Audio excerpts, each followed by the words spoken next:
Hello there, grumpy old fart here. Um, Last week I did a video on initiatives, the way I do initiatives in Advanced Dungeons and Dragons, and it's not the way they say to do it in the book. It's very similar to, as I understand it, what they do in Second Edition. But we were doing it long before that, so go check out that video. The problem with that video is I goofed. I left a bunch of stuff out. So here we go. I'm going to do an addendum to that video. Alright, if you are running a fighter, and using that same, I'm just going to pick up where that video left off. If you are running a fighter type character with multiple attacks, your attacks must be spaced out during the round. So you roll a d10 and add your dexterity's reaction adjustment, and where you start there, and the rest of that's your first attack, and then the rest of your attacks are spaced out evenly as you can throughout the rest of the round.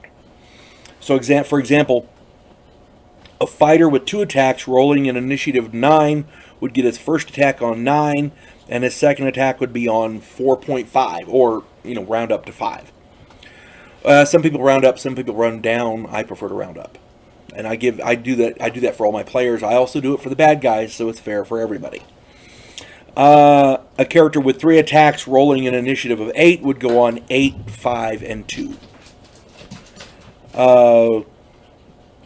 If the character with 3 attacks rolled an initiative of 9, they would go on 9, 6, and 3. You see, you space it out. If the character with 3 attacks rolled an initiative of 2, they would go on 2, 1, and 0. If a character with 3 attacks rolled an initiative of 1, he would go on 1, 0, and -1. Okay? And the reason being, if you roll an initiative of 10 and you roll a d10 and you get a 10, but you have a dexterity's reaction adjustment of 2, that means you actually go on 12s. When I start initiatives, I start at 15 just to be on the safe side. And if I really want to scare my players, I start at 19. 19, 18, 17, because then they go, wait, does one of his bad guys go on 19? You see what I'm saying? It kind of gets people thinking about different things, throws them off their game. My contention is, if characters can go above 10 like that with their initiative adjustments, then they can go below 10 with casting times and things like that. So you can go into the negative initiatives and just, when you're doing 10 down to 2, 1, 0, -1, -2, -3, and on down.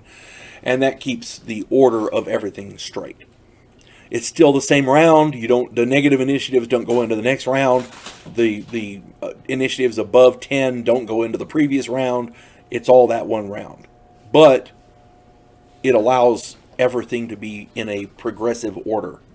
Not, you know what I'm saying. It allows you to keep everything straight. Now I'm going to do an example of how combat goes using this system. So, here we go. Fighter A with 2 attacks, Fighter B with 3 attacks, a wizard, a thief, and a cleric are ambushed by monsters. There's a group of orcs all working together, and they're being led by a high-level cleric. As the dungeon master, I would roll initiatives for the clerics as one unit, and for the evil cleric as a separate one. So 2 different initiatives, one for the clerics, one for the orcs, and one for the cleric. Okay, now the first round, since the PCs are ambushed, the orcs get a free round of attacks, hitting and damaging each character for a few points of damage. The cleric could also cast a spell, depending on how they want to do it. Now, a lot of times I'll hold the big bad guy in reserve and not let him, because if he's hiding, they don't know he's there. It could be a nasty surprise later. However you want to do it is up to you. Alright, now, on the second round, Fighter A rolls an initiative of 8. Because he has 2 attacks, he goes on 8s and 4s. Fighter B rolls an initiative of 6. Because that character has 3 attacks, they go on 6, 4, and 2. The wizards and thieves and clerics all have 1 attack, so the wizard goes on a 7, the thief rolled a 7, and the cleric rolled a 9. So, here we go. The orcs rolled a group initiative of 5. The evil cleric rolled an initiative of 4. On 9s, I start at 15, 14, 13, 12, 11, 10, down to 9s.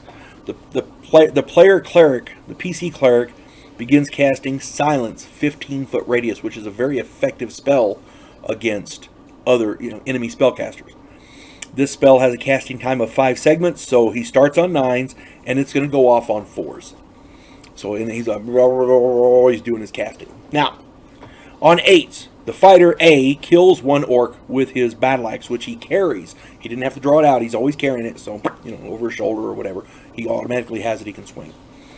On 7s, the wizard and thief roll d6s, and the thief wins. Whoever gets higher goes first.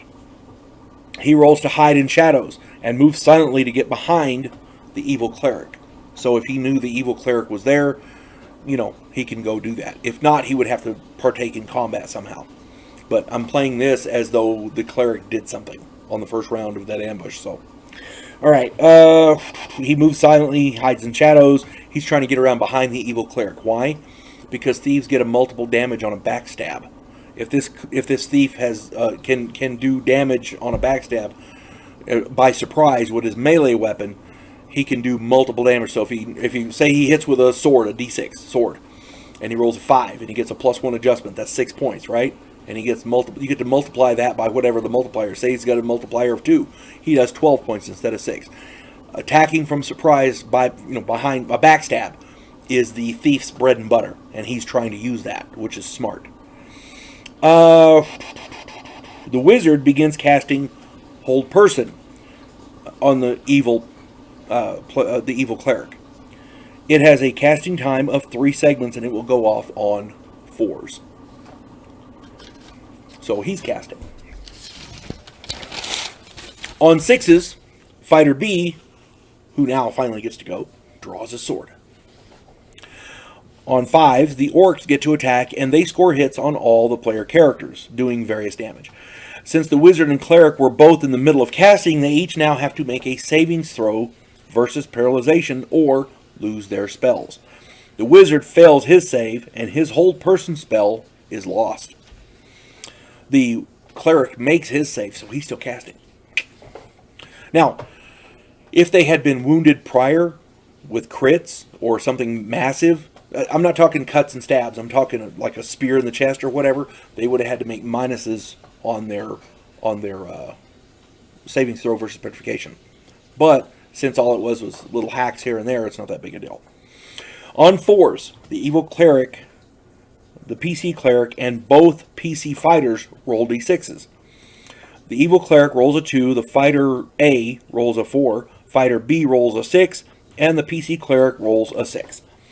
Fighter B and the PC cleric are tied again, and they roll off again, with the cleric winning. The cleric's silent spell is cast on the evil wizard's left shoe. If you cast it on the cleric, he gets a savings throw. You cast it on his left shoe. A little bit of a D&D hack there. Or on his cape or something. Fighter B kills an orc. Fighter A kills another orc. The evil cleric finds himself in a bad position. The silent spell virtually eliminates all of his prepared spells. The spells he prayed for that morning all have verbal components, and if he can't speak, if there's no sound, he cannot cast these spells. Because they all have verbal components, he can't cast them. He opts to retreat, leaving the orcs to fight on without him. The reason being, his reasoning at this point is that spell will eventually wear off and he might be able to come back and help. Or he just didn't give a crap about the orcs and runs away. Because bad guys are bad. That's the definition of bad. At any rate, on 2s, fighter B hacks another orc to death. Okay? Now, 3rd round. The group uses their various spells and weapons, and on whatever initiative they roll, to fight the orcs, who really have no chance but prevent the group from giving chase to the evil orcs. Or the evil cleric, rather. But the thief, who was sneaking around in the shadows, opts to follow the evil cleric. So he won't get away. He can, and because they don't want this guy to get away, obviously. He either has information or something that they'll need. He can leave signs and clues pointing which way the scoundrel has fled so the group can deal with him later. It's all about the planning, and it's all about making sure, giving your player, the player wants to give the other players a better chance. It's about teamwork. Okay.